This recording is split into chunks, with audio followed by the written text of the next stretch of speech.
Should you stay in jail during your criminal proceedings if you think that the prosecution has a strong case?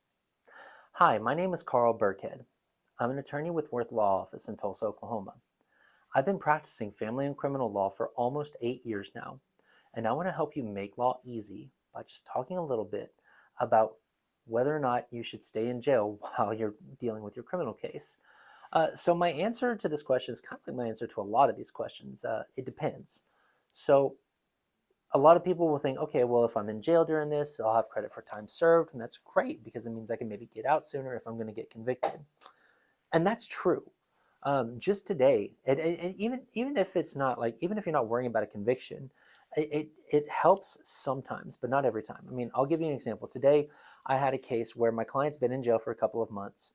The state was wanting jail time was the recommendation that they were offering, and they weren't willing to consider any kind of straight probation. But he had already been in jail for a few months by the time I got to the case, or by the time I got the case, I should say, by the time I was hired. And so he'd already been in jail for a few months, and the state was wanting a couple months more time. I forget the details.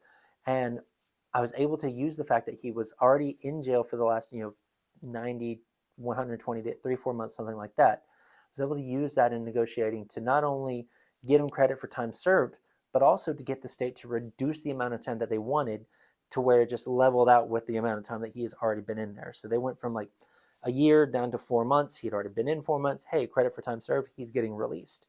So it does help in those situations, but not always.